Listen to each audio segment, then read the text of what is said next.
The private rehabilitation wing of Seohan Central Medical sat in near-perfect silence at 11:30. The corridor lights burned low and steady above floors polished to a mirror shine, and the faint smell of antiseptic clung to the air the way it always did, clean, clinical, indifferent to whoever walked through. Every room on the floor was quiet. Every room except one. Room 417. Before we get into the story, if you love intense underworld drama like this, make sure you subscribe to Whispers in the Underworld. You don't want to miss what is coming next. Inside that room stood Melinda. 26 years old, slim and composed in blue scrubs beneath a white lab coat, her hair pulled back in a neat low bun. Her hands had guided hundreds of patients back from injuries that most people never recovered from: combat veterans, burn survivors, people whose bodies had been through things that left marks deeper than muscle. She was not easily rattled. She was not easily impressed. And tonight, those same steady hands were resting directly on the back of a man the rest of the hospital had quietly agreed never to touch. Jae-hyun. Early 30s.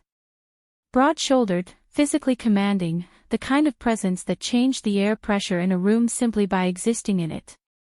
His name moved through certain circles the way weather moved. You didn't ignore it, you prepared for it.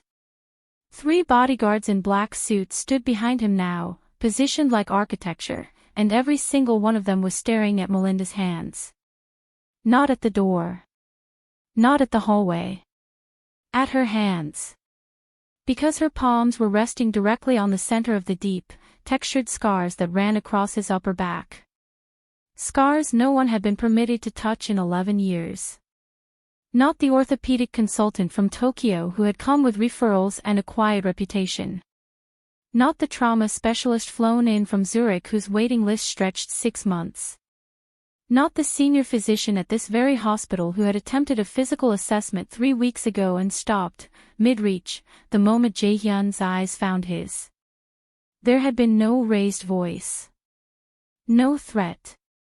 Just a look, and the appointment had ended. Everyone learned quickly. You did not touch the scars. You did not ask about the scars. You documented the shoulder complaint, suggested treatment options from a careful distance, and you moved on. Melinda hadn't known any of that when she stepped into the room. She was new to Seohan. New to Korea. She had been handed the patient file 40 minutes earlier. Jae-hyun, chronic right shoulder restriction, suspected scar tissue involvement, and she had read it the way she read every file, looking for the injury, not the person's history. When she walked through the door, she saw a patient. Broad back, visible scarring, probable facial adhesion along the upper spine. Her assessment began the way it always began, methodical, unhurried, her hands moving from the shoulder down, until her palms settled, naturally, professionally, directly onto the center of the scars. The room stopped. Behind her, one of the bodyguards pulled a sharp breath. Another took a single step forward. The third, the one closest to the door, went very still in the particular way that men go still when they are deciding whether to act. Because in 11 years, no one had placed their hands on those scars and left them there. Not for a second. Not even by accident. Melinda felt the texture beneath her fingers. The skin was raised and uneven, dense in the way that old burned tissue became when it had been left untreated, hardened over time, pulling slightly toward the spine. Her training recognized it immediately. This wasn't just scarring. This was years of compensated movement. Years of muscle memory built around protecting a wound instead of healing it. She should have paused. Should have stepped back, acknowledged the reaction in the room, asked permission to continue. But something made her stay. Jae-hyun's breathing had shifted beneath her hands. Not sharper. Not angrier. Slower, the careful, controlled deceleration of someone suddenly standing inside a moment they hadn't expected to find themselves in. His back muscles, which had tightened the instant she made contact, had stopped moving. Not in resistance. In something else entirely. One of the guards found his voice first. "Low, careful, ma'am. You need to move your hand." Melinda didn't move. Because the man whose back was beneath her palms hadn't said a word. Then Jae-hyun turned his head, slowly, just enough, and his eyes found hers over his shoulder. Sharp jaw. Intense gaze. Lips slightly parted, as if the words forming there had surprised even him. The three bodyguards held their breath collectively. And then, in a voice that was quiet enough that it almost wasn't there at all, Jae-hyun said two words that no one in that room had ever heard him say in 11 years. "Don't move." For a moment, nothing happened. Not Melinda. Not the guards. Not the low hum of the medical equipment beside the bed. The words sat in the air between them like something that had been waiting a very long time to be said.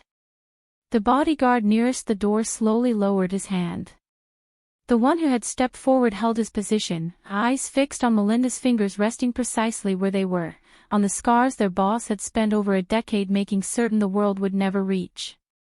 Melinda looked at the man sitting in front of her. His posture hadn't collapsed.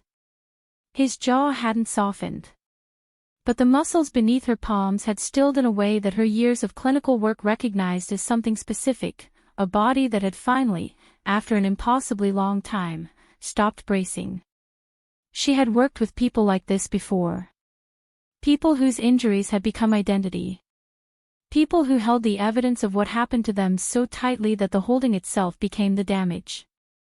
She knew what it looked like when a body remembered something it had never been allowed to set down. "Does it hurt?" she asked quietly. Melinda had been in Korea for 6 weeks. She had come from a hospital in Atlanta where the rehabilitation ward ran at twice its capacity and the paperwork never ended. Before that, a veterans clinic in Maryland where her patients arrived carrying injuries that had no clean names, men and women whose bodies had been through things that left damage in places imaging couldn't always find. She had learned early that the work required two things above everything else: steady hands and the ability to walk into a room without bringing her own fear into it. Both of those she had in abundance. Seohan Central Medical was quieter than anything she had worked in before. The private wing especially. Long corridors, low light after 10 p.m., the kind of institutional silence that felt less like calm and more like instruction. She had noticed, in her first 2 weeks, that certain rooms drew a particular kind of attention from the security staff. More personnel near the elevators. Conversations that stopped when she passed. A general atmosphere of careful awareness that she recognized from the veterans clinic, the specific alertness of people who were always, on some level, expecting something to go wrong. Room 417 had 3 men stationed outside it. She noticed them the first time she walked the floor. Black suits. White shirts. Hands loose at their sides in the practiced way of people trained to look relaxed while remaining completely ready. She had seen private security before, but not like this, not inside a hospital, not positioned the way these men were positioned, like the room itself needed guarding from the inside out. She had collected the patient file from the nursing station without comment. Jae-hyun. 32. Chronic right shoulder restriction. Reduced rotational mobility. Suspected scar tissue involvement along the upper spine. Previous treatment attempts, multiple, discontinued. She read it the way she read every file. Looking for the injury. Looking for where the body had stopped cooperating and why. She noted the discontinued treatments without dwelling on them. Patients stopped treatment for all kinds of reasons. She tucked the file under her arm and walked toward room 417 the same way she walked toward every room. Like it was just another appointment. The 3 men inside the room watched her the way they watched everything, without expression, without movement, with the particular stillness of people whose job was to notice things before they became problems. Melinda didn't acknowledge them. She set her bag on the counter, reviewed the last 2 lines of the file, and turned to her patient. Jae-hyun sat on the edge of the therapy table with his back to her. Shirt removed, as she had requested through the nursing staff. Broad shoulders, short dark hair, posture like a man who had learned a long time ago not to show discomfort in front of anyone. She could already see the asymmetry from across the room, the right shoulder sitting fractionally higher, the subtle forward pull along the upper spine that came from years of compensated movement. She began where she always began. Shoulders first. The base of the neck. Down the length of the trapezius, firm and methodical, reading the muscle the way the work had trained her to. Jae-hyun said nothing. The guard said nothing.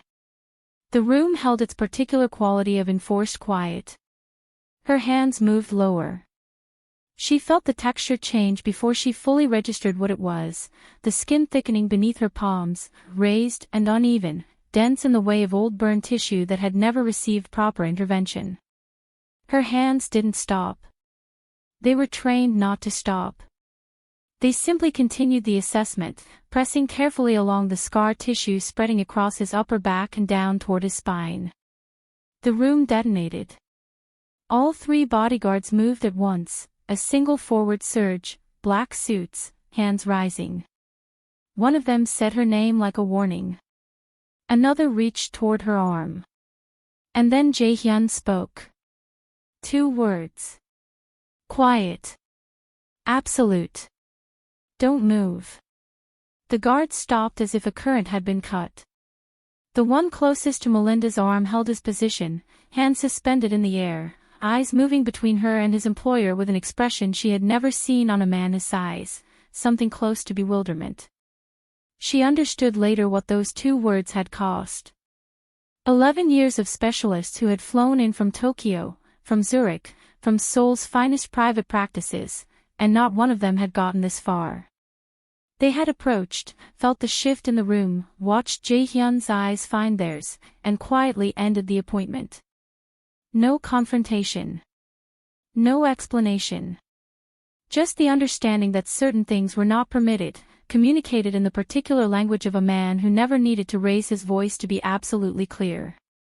The scars had not been touched in 11 years. And Jae-hyun had just told the room to let them be. Melinda kept her hands exactly where they were. She could feel the tension radiating from the 3 men behind her, the specific, coiled quality of people waiting for a situation to resolve itself one way or another. She didn't turn around. She pressed carefully along the edge of the largest scar, reading the tissue the way the work had taught her, following the pull of it down toward the spine. What she found was not complicated. It was just old. The scar tissue had hardened over years without intervention, contracting the surrounding muscle and drawing it inward in the slow, relentless way of untreated adhesions. The spine had adjusted. The shoulder had adjusted. The entire right side of his upper back had spent over a decade building compensations around a wound that had never been properly addressed, and those compensations were now the problem. The shoulder wasn't the source. It was the consequence. She took her hands back and stepped around to face him. The scar tissue has locked the muscles along your upper back, she said. Her voice carried the same tone she used with every patient, direct, unhurried, clinical. Your spine has been compensating for it for years. That's why the shoulder keeps seizing. It's not a shoulder issue. It's everything connected to it. One of the bodyguards shifted his weight.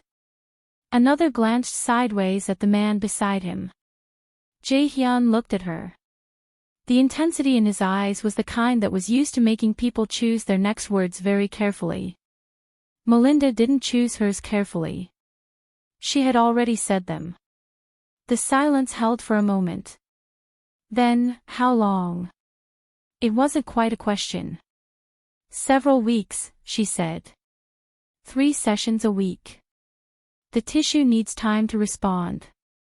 Another silence. Longer this time. Behind her she could feel the guards processing something they clearly had no framework for, their employers sitting still, listening, considering the words of a woman who had just handled the untouchable like it was simply part of the job. Jae-hyun held her gaze for a long moment. Then he said, "Start tomorrow." She arrived 15 minutes early and set up the way she always did. Towel laid flat across the therapy table. Heat pack warming on the unit in the corner. Therapy oil on the counter beside her notes. The routine was deliberate, not because the room required it, but because routine had a particular value in spaces that were charged with other people's tension. It gave the work somewhere to begin. The 3 guards were already there when she arrived. Same positions as the night before. Same black suits, same careful stillness. They watched her prepare without speaking. She didn't offer conversation. Jae-hyun arrived at the hour. He removed his jacket without being asked, folded it once, and placed it on the chair near the window. Then he sat on the edge of the therapy table with his back to her, the scars fully visible beneath the clinical overhead light. In this setting, with no emergency to react to and no accidental contact to process, the room seemed to understand for the first time what it had agreed to. Melinda placed the warm pack across the center of the scar tissue and left it there. "This first," she said. "It needs to soften before we work it." Jae-hyun said nothing. His breathing slowed slightly as the warmth spread through the hardened muscle. The guards watched the heat pack the way they had watched her hands the night before, as if proximity itself was the risk. When she removed it and began, she worked slowly. Small movements. Careful, incremental pressure along the densest ridges of scar tissue, asking the muscle to remember that it could respond differently than it had been responding for 11 years. The resistance was significant. She had expected that. Then, midway through, something changed beneath her palms. A thick band of muscle along the left edge of the largest scar released, not dramatically, just a quiet giving way, the kind that took years of protection with it when it finally went. Jae-hyun inhaled sharply. Not in pain. In something closer to surprise, the involuntary response of a body encountering something it had forgotten was possible. He moved his shoulder slowly. Once. The movement was different and everyone in the room could see it. The 2 guards closest to the door looked at each other, a single, wordless exchange. The 3rd kept his eyes on Jae-hyun, then on Melinda's hands, then back again. The question the room had been carrying since the previous night had shifted into something new. Not will he stop her. Something quieter and more serious than that. Can she actually finish what no one else was ever allowed to start? By the end of the first week, she noticed the change. She had arrived for the evening session expecting the usual sequence, guards at the door, room empty, Jae-hyun appearing at the hour with the precise punctuality of a man who controlled his time the way he controlled everything else. Instead, when she pushed open the door, he was already there. Standing at the window. Still dressed, jacket on, hands loose at his sides, watching the city lights spread across the dark below. He didn't turn when she entered. She didn't comment. She set her bag on the counter and began the routine preparation, and after a moment he moved to the therapy table without being asked. It happened again at the next session. And the one after that. She didn't remark on it. But she noticed, across those same sessions, something shifting in the way he carried himself. The constant elevation across the right shoulder, that braced, locked quality she had clocked on the first night, had begun to ease. Fractionally. Incrementally. The kind of change that didn't announce itself but accumulated quietly until one session she realized the baseline had moved. The guards noticed too. She could tell by the way the room breathed differently now. Still watchful. Still present. But the specific coiled readiness of the first sessions had softened into something closer to routine. Jae-hyun began to speak during the sessions. Not much. Not openly. In the careful, considered way of someone who had spent a long time deciding which words were safe to release. He said, once, that winning something didn't always resolve it. That there were things a person could come out of on the right side of and still carry afterward as if the outcome hadn't been settled. Melinda kept her hands moving along the scar tissue and said nothing. She had learned that some patients needed the silence more than they needed a response. Another evening he said that being the last man standing in something was its own particular kind of weight. She pressed carefully along the muscle beside his spine. "I know," she said quietly.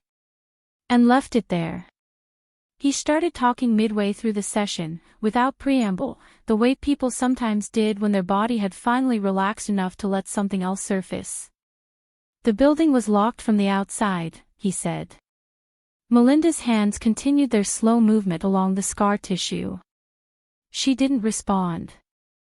Didn't shift her weight or alter her pressure.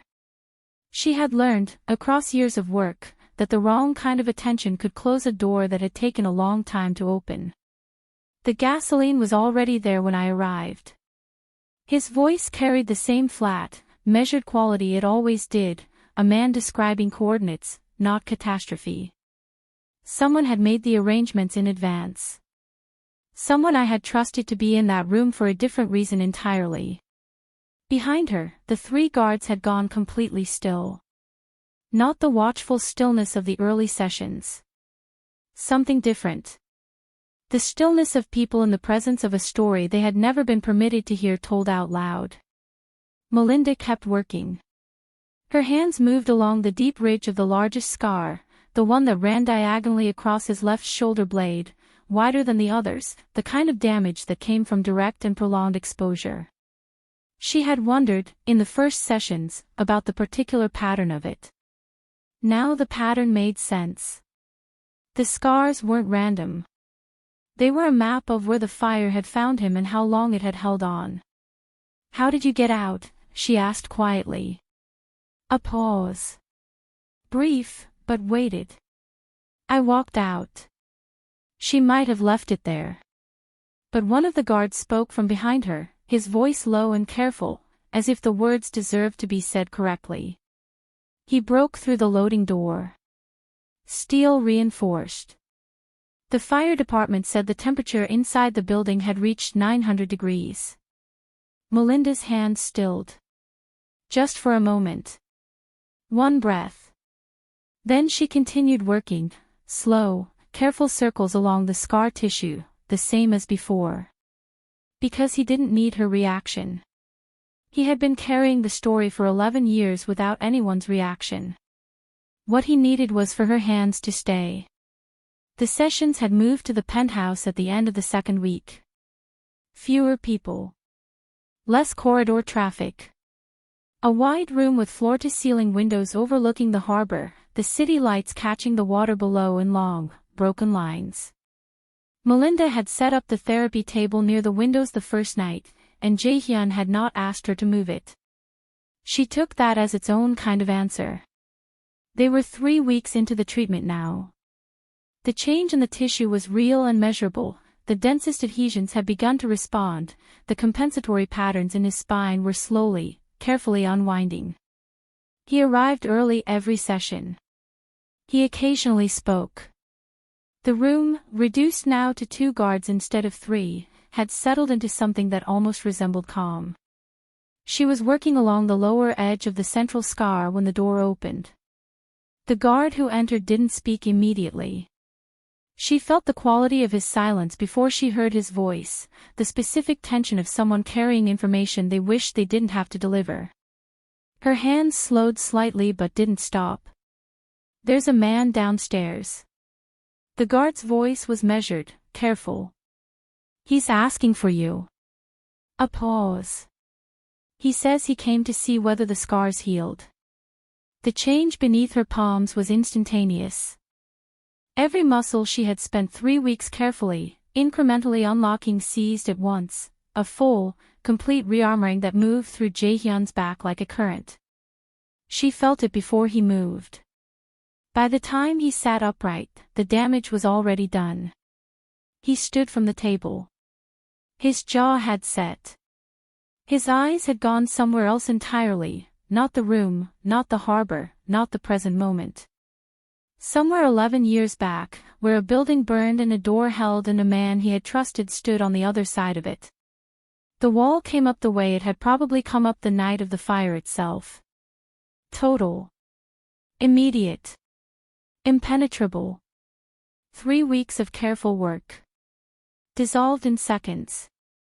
Melinda kept her hands raised where the contact had been, and said nothing. Because there was nothing yet to say. Melinda lowered her hands and looked at the guard who had delivered the message. "Tell him to wait," she said. The guard blinked. It was a small reaction, barely visible, but she caught it, the brief recalibration of a man who had not expected that to be the response. He looked at Jae-hyun. Jae-hyun said nothing. Which was its own kind of answer. The guard gave a short nod and stepped back. Melinda turned to her patient. He was still standing, jacket in hand, shoulders locked in that familiar pre-contact tension she recognized from the very first night in room 417.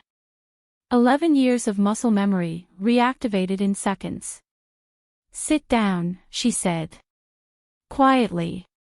Without apology. A long moment passed. Then Jae-hyun set the jacket back on the chair and returned to the table. She placed her hands on the scars and began again. The tissue was rigid beneath her palms, tighter than it had been in weeks, all the careful progress of the past sessions compressed back into armor. She worked slowly. The same pressure, the same incremental patience she had brought to every session before this one. She didn't rush it. Rushing was how you lost ground you couldn't recover. "I've treated people who carried injuries for a long time," she said quietly, her hands moving in steady circles. Long enough that the protection became the problem. The body stops distinguishing between the wound and the guarding of it. The muscles resisted. Then, gradually, began to answer. Surviving and healing aren't the same thing. Most people don't realize that until the surviving is finished and the healing still hasn't started. A thick band along the central scar released beneath her palm. "Scars don't disappear," she said. "But they stop owning you." Jae-hyun exhaled. Long and slow, the breath of something finally, reluctantly setting itself down. Something in the room settled with it. After a moment he sat up. Rolled his shoulder, once, deliberately. The movement was clean. Cleaner than it had been even before the door opened. The guard nearest the window leaned toward the other. "Did you see that?" It wasn't a question. Jae-hyun stood. Reached for his jacket. And looked at Melinda for a long moment, the measuring, careful look she had come to recognize as the closest he came to saying something he hadn't yet found the words for. Then he turned toward the door. The guards fell into position behind him without being told. Melinda stayed where she was, beside the therapy table, and watched Jae-hyun walk toward the door. She had seen people leave rooms in many different ways over the years, the careful shuffle of early recovery, the overcorrected stride of someone performing wellness they didn't yet feel, the rigid departure of a person bracing for what came next. She had learned to read the body's honesty in the moments it thought no one was taking notes. What she saw now was different from all of those. He walked the way a man walked when something had been put down. Not the absence of weight, the scars were still there, written across his back in 11 years of hardened tissue and compensated movement, and they would remain there long after these sessions ended. Not the pretense of ease. Something more specific and more difficult than either of those things. The walk of someone who had finally stopped organizing their entire body around a wound. His shoulder moved freely at his side. His spine carried itself without the subtle forward bracing she had clocked on the very first night. Small things. The kind of things that only mattered if you knew what you were looking for. He reached the door and paused with his hand on the frame. Didn't turn around. But the pause itself said something. Then he walked through it. Melinda listened to his footsteps move down the corridor toward the elevator. Steady. Unhurried. The footsteps of a man walking towards something rather than away from it, toward the person who had locked the doors and poured the gasoline and walked away, toward 11 years of a story that had never been finished. She began folding the towel from the therapy table. She had learned, in this work, that healing was rarely the moment the pain stopped. Pain was stubborn. It lingered in tissue and memory long after the cause of it was gone. Healing was something quieter and harder to arrive at. It was the moment a person became strong enough to face what had broken them, and chose to walk toward it on their own terms. The scars would always be there. But for the first time in 11 years, they were not the most powerful thing he carried into the room.